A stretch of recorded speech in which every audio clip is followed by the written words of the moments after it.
All right, like you mentioned, you like to race cars and you do it at a world-class competitive level, which is incredible. So, how'd you get into it? What attracts you to racing? What do you love about it? The funny thing about getting into racing is I did not get my driver's license until I was 25. Yeah. I grew up in Copenhagen, Denmark, where the tax on cars is basically over 200%. So you pay for 3 cars and you get 1, and I didn't even have the money for 1 car, let alone 3. So I could not afford a car growing up. We did not have a car growing up. But Copenhagen is a nice city to be able to get around on a bike or with a bus, or as I did for a long period of time, on rollerblades. But when I was 25, I realized I wanted to spend more time in the US. I wasn't sure yet that I was going to move there. That turned out later to be true. But I knew that if I wanted to spend time in the US, I needed to have a driver's license. I was not going to get around very well if I didn't know how to drive a car. So I got a driver's license at 25, then ended up moving to the US later that year. And I'd always been into video games, racing video games. Metropolitan Street Racer on the Dreamcast was one of those games that really sucked me into. It was the precursor to Project Gotham, which was the precursor to essentially Forza Horizon, I think. Oh, I okay. think that's how Interesting. the lineage goes. Just a great game. I actually just fired it up on an emulator a few weeks ago, and it still sort of kind of holds up because it has enough real car dynamics that it smells a little bit like driving a real car. It's not just like an arcade racer like Sega Rally or something like that. But I'd always been into that. Then I got my driver's license at 25 and moved to the US. And then 2 years later, a friend that I'd met in Chicago took me to the Chicago Autobahn Country Club, which is this great track about 45 minutes from Chicago. And I sat in a race car and I drove a race car for the first time. And I had the same kind of pseudo religious experience I did as when I started working on Ruby, Hmm. where I did maybe 20 laps in this basically a Mazda race car from I think like the 90s or something. Like a pretty cheap race car, but a real race car. Single seater, manual gearbox, but exposed slick wheels, all the stuff. And after having had that experience, first of all, it was just the most amazing thing ever. Like the physical sensation of driving a race car is really unique. And I think if you've driven a car fast, you have a maybe a 2% taste of it. The exposure to the elements that you get in a single seat race car, especially one like that, where your head is actually out in the elements, you can see the individual wheels and you sensation of speed is just so much higher, is at a completely different level. So, can you actually speak to that? So, even at that Mazda, so you can feel what? Can you feel like the track reverberating? Feel Oh the yeah, grip? you not only can you see the bumps because you're literally looking straight at the wheels, you can feel all the bumps because you're running a slick tire. It's a really stiff setup. It's nothing like taking a fast street car out on a racetrack and try to driving a little bit around. So, can you feel like the slipping, You can feel the the slipping. traction? That's a huge part of the satisfaction of driving a race car. Is driving it at the edge of adhesion, as we call it, where the car is actually sliding a little bit. A couple of percent of slip angle is the fastest way to drive a race car. You don't want to slide too much that looks great, lots of smoke, but it's not fast. How you want to drive it is just at the limit of adhesion, where you're rotating the car as much as your tires can manage, and then slightly more than that, and playing at it, keeping it just at that level. Because when you're at the level of or at the limit of adhesion, you're essentially just a tiny movement away from spinning out. Mhm. I mean, it doesn't take much. Then the car starts rotating. Once it starts rotating, you lose grip and you're going for the wall. That balance of danger and skill is what's so intoxicating. And it's so much better than racing video games too, because the criticality is taking up 2 notches. I often think about people who really like gambling, where I think like, aren't you just playing poker? And no, the point is not poker. Poker is maybe part of it, but the point is that I could lose my house, right? Like that's the addiction that some people get to gambling, that there's something real on the line. When you're in a race car, there's something very real on the line. If you get it wrong, At the very least, you're going to spin out and probably hit a wall, and it's going to be expensive. At the very worst, you're not getting out alive. And even if modern race cars have gotten way safer than they used to be, there is that element of danger that's real. That there are people who still get seriously hurt or even killed in a race car. It's mercifully rare compared to what it used to be when those maniacs in the 60s would do Formula One and whatever, 13% of the grid wouldn't make it to the end of the year because they'd just die in a fiery, flaming fireball. But there's still some of it there. And I think that sense that there's something on the line really contributes to it. But it's more than that. There's just a physical sensation. There's activation of all your forces. There's the flow. And I think that really cements like why I got addicted. Because I love that flow I got out of programming. But getting flow out of programming is a very inconsistent process. I can't just sit down in front of a keyboard and go like, all right, let's get the flow going. It doesn't happen like that. The problem has to be just right. It has to meet my skills at just the right moment. It's a bit of a lottery. In a race car, it's not a lottery at all. You sit down in that car, you turn the ignition, you go out on track, and I get flow virtually guaranteed. Because I need at least 100% of my brain processing power to be able to go at the speed I go without crashing. So there's no time to think about dinner tonight or the meeting next week or product launch. It's completely zen in actually the literal sense of the word. I think of someone who's really good at meditation. That's probably kind of state they get into where it's just clear you're in the now. There's nothing but you and the next corner. That's a really addictive experience. So after I've had that, I couldn't get enough. I kept going to the track every opportunity I got. Every single weekend for about 4 years, I would go to the track. And by the end of that time, I'd finally worked up enough skill and enough success with the company that I could afford to go, quote unquote, real racing. So I started doing that. I started driving these Porsches. And then as soon as I got into quote unquote real competition, I was like, I wonder how far you can take this. And it didn't take that long before I decided, you know what? I can take this all the way. My great hero in racing is Tom Kristensen, fellow Dane, the Mr. Le Mans, as they call him. The greatest endurance race in the world, the 24 Hours of Le Mans, has been won more times than any other by Tom Kristensen. He won the race 9 times. So Tom just really turned me on to Le Mans. I'd been watching Le Mans since, I think, the 80s. I have my earliest memories of watching that on TV. The race has been going since, I think, 20s. But in the 80s, I got kind of into it. And then in the late 90s, early 2000s, when Tom started winning, I, like pretty much every other Dane, started watching the race almost religiously. So I thought, you know what? I want to get to Le Mans.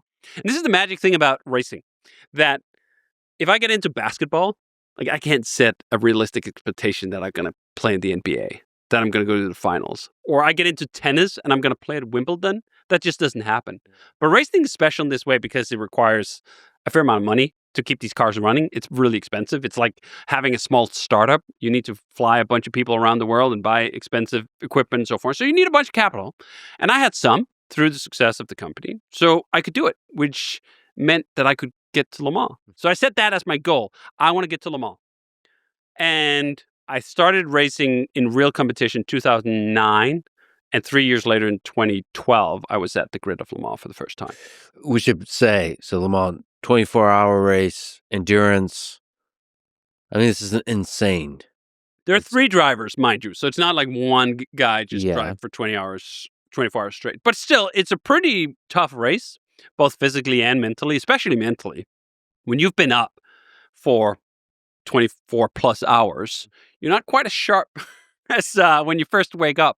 And this is funny about Le Mans too. It starts at around 4 o'clock in the afternoon. So you've already been up for half a day by the time the race starts. And then there's 24 hours to go before you're done. And you'll be in the car for anywhere from usually an hour and a half to a maximum of 4 hours. The regulations say 4 out of 6 is the max you can do.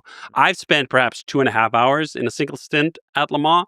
It's pretty taxing. You're going 200 miles an hour into some of these turns. And there's another 60 cars on track. Whenever I'm in my normal category, which is the LMP2 category. I have GT cars, which are more like a Ferrari and a Porsche, that I have to overtake. And then I have these hypercars, which is the top class, that are overtaking me. So you got a lot going on, and you got to stay sharp for 2.5 hours straight to do that. That is just a guaranteed way to get incredible flow for long, long stretches of time. That's why you get addicted to it. That was why I got addicted. You got to talk me through this video of you in these LMP2s. Oh, yes. This is such a cool. This is so cool. Yeah, this was probably my favorite battle of my career. Sure. And Heinmar Hansen has beat past and fights. Yeah, so this is me driving against Nico Müller at the Shanghai International Circuit. You're on the outside here. I'm on the outside in the How cool blue and is white. this? And we go a whole track around with basically a piece of paper between us. See, down this back straight, I get so close to him because I want to force him over on the other side of the track such that he can't just box me in. And we've been fighting already at this point for basically 40 minutes straight. Mhm. I've been managing to keep this professional driver behind me for 40 minutes. And he finally passes me, but we just keep the battle on for the whole time. And it really just shows both these kinds of cars, the Le Mans prototypes. We don't actually ever touch. We get within about an inch. Yeah. And keep going around What a the cool Shanghai circuit exchange. too. How did you get so good? Like what? I mean, that's a fascinating story, right? That you are able to get so good. I'm pretty good for the kind of driver I am, which is called a gentleman driver, which means I'm not a professional driver. And like many good gentleman drivers, when we're at our really best, we can be quite competitive with even professional drivers who've been doing this their whole life. The difference between us and the professionals is the professionals can do it every time, or more or less every time. So I can't be this good all the time. When everything is just right, I can be competitive with professional drivers. But that's not how you win championships. That's not how you get paid by factories to drive. You got to be good every time you go out. So that's a huge difference. But some of it was also just, I really put my mind to it. By the time I realized race cars is what I want to do as my serious hobby, I put in thousands of hours. Have you crashed? What's the worst crash? I've had a lot of crashes, but thankfully, knock on wood, I haven't had any crashes where I've gotten really seriously hurt. Have you like wrecked the car? Oh, yes. Oh, yes. I've wrecked many a car. So what's that feel like? Just you wreck a car, like how do you get It feels like total shit if you're in a real race and other people depend on you. It's not even so much the car, although it's also sometimes that these cars are expensive to repair and that sucks and it feels so wasteful in a way when you crash some of these cars. But the sense that you're letting a team down. Endurance racing is a team sport. Not only do you have your mechanics, you usually have co-drivers. So when I crash, I just feel like, damn it, I could have avoided this. Yeah, but also you could have died. Do you know what's funny? I never think about that. I don't think you can. Because I think the moment you start thinking about being able to die, you can't do it. You can't go fast. Well, I'm sure not to go all Carl Jung and Freud here, but I'm sure that's always present in the back of your mind somewhere. You're not just bringing it to the surface. It is in the sense that it's part of the appeal. It's part of the sense that there's something on the line, that this isn't just virtual. I can't just hit reset, restart, reboot. If I crash this car, we're going to be out, or we're going to be disadvantaged, or it's going to get destroyed, or I might get hurt. I've gotten lightly hurt a few times. I actually had the year we won 24 Hours of Le Mans in our class, I'd been training in this Formula 3.5 car. It's a really fast car. It's a really nice exercise to do, but it doesn't have power steering. So some of these race cars, especially the open seaters, they don't have power steering, which means that the steering wheel is basically directly connected to the front wheels. So if you crash one of those cars and the front wheels suddenly turn, you're really going to hurt your hands if you don't get your hands off the wheel. I hadn't raced enough of those cars to know that I had to have developed the instinct that I had to get my hands off the wheel. So I didn't. And I really hurt my hand. And this was just, I think, a month before the 24 Hours of Le Mans. So I thought, oh man, I'm going to have to miss it this year. I had not a cast. It was just seriously sprained. And then somehow miraculously, like a week before the event, I was like, oh, yeah, actually, it's okay now. So got to do it. And that would have been grave regret if I would have seen my team go on to win the race and I would have to sit on the sidelines. But I really have been quite fortunate in the sense that most of my crashes have just been expensive or sporting inconvenient. They've never been something where I got seriously hurt. But I've seen plenty of people who have. In fact, my co-driver this year, and for several years, Petro Fittipaldi, drove a race car at Spa. Spa is one of the great race tracks of all time, and it has this iconic corner called Eau Rouge, which is probably the most famous corner in all of motorsports. That has a great compression before you climb uphill. It's an extremely fast, very difficult corner. And just as he does the compression, his car basically sets out and he loses his power steering and he drives straight into the wall and breaks both his legs and basically faced the prospect that maybe his career was over. I've had other teammates and people I know have serious injuries that's really hurt them. And yet what's funny, as you say, you'd think that would sink in. The year before we won in 2014, that same car had a Danish driver in it at Le Mans, at the race I was driving, who died. He lost control of the car when there was a bit of rain on the track, and the track was unfortunately designed in such a poor way that there was a very big tree right behind the railing, and he hit that tree at full speed, pulled 90 Gs, and was dead on the spot, which was just such an extremely awful experience to go through. I finished second that year, which should have been cause for a bunch of celebration, but it was just tainted by the fact that not only did a driver die, a fellow Dane died, a guy I knew died. That was pretty tough. So that throw that into the pile of the things that have to be considered is the weather conditions, like you mentioned, of the track, the whether it's dry or wet. It's a huge part of it.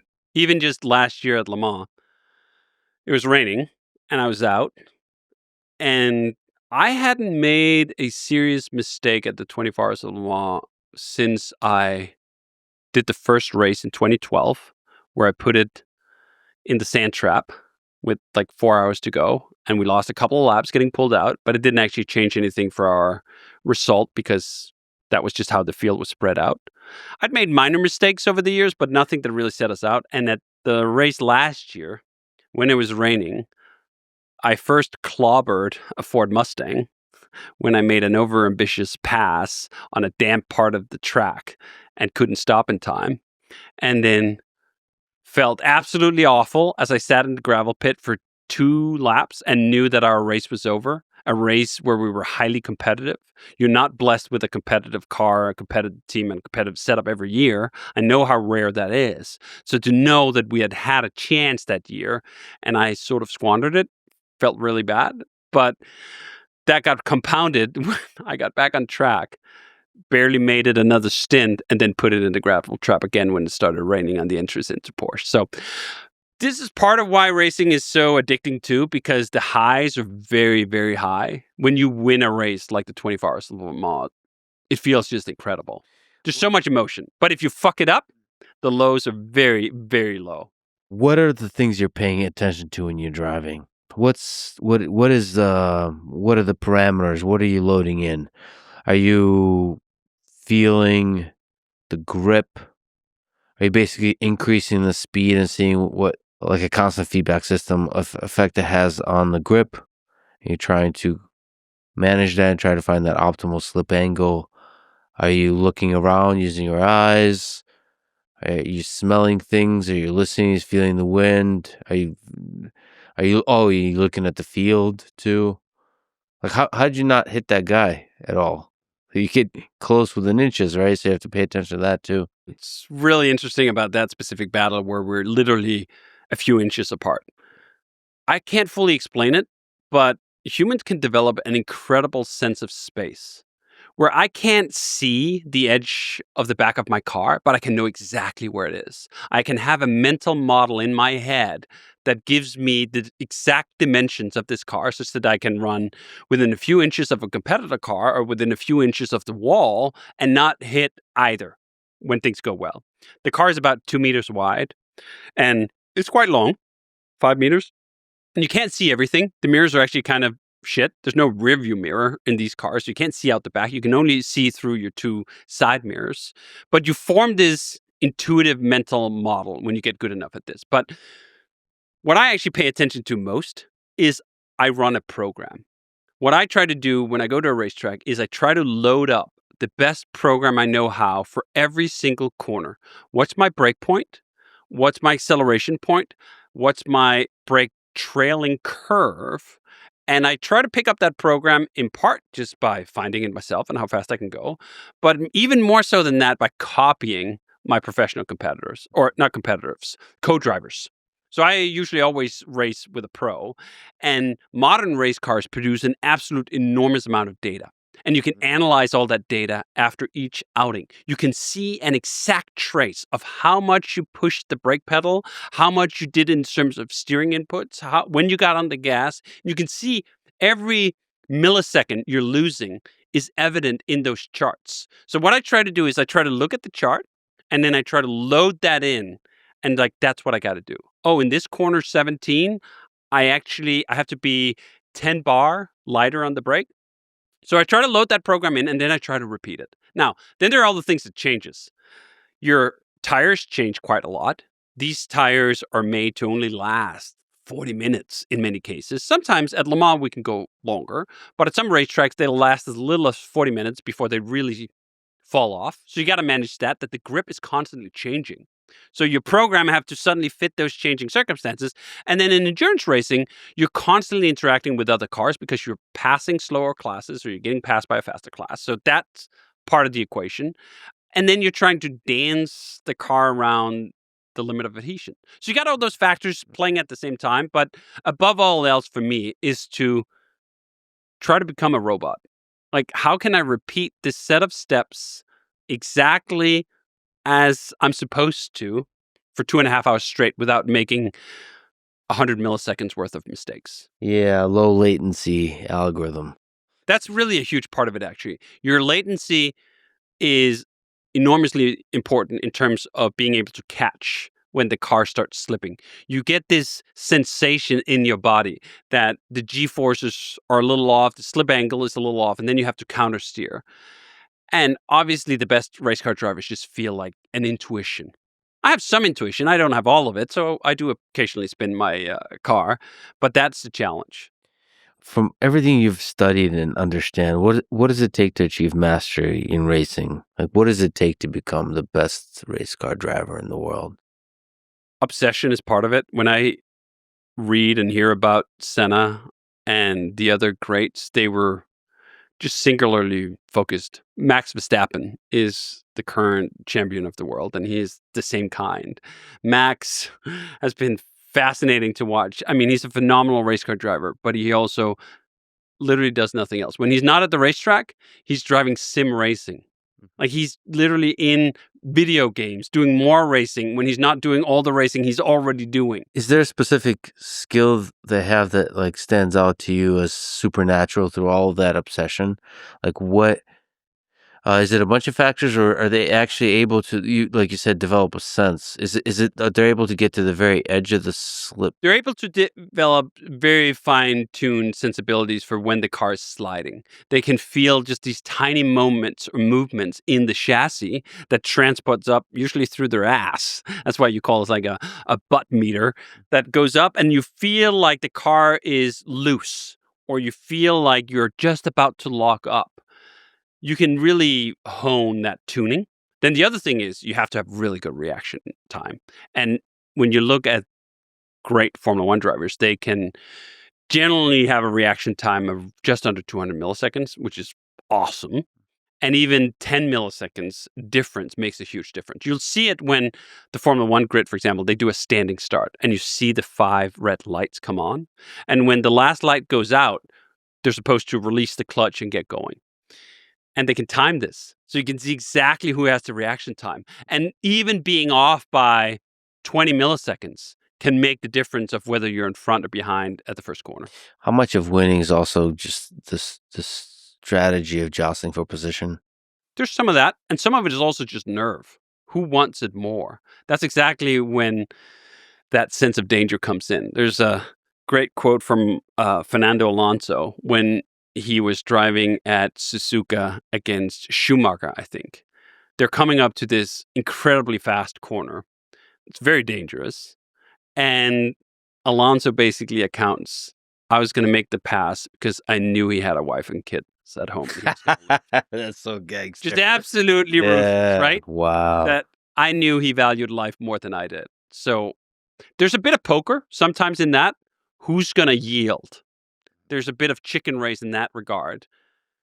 And sometimes it doesn't work. No one yields and you both crash. But very often, one person will blink first. Can the pass be both on the inside and the outside? Or is You can pass wherever you want as long as you have just a slight part of the car on the racetrack.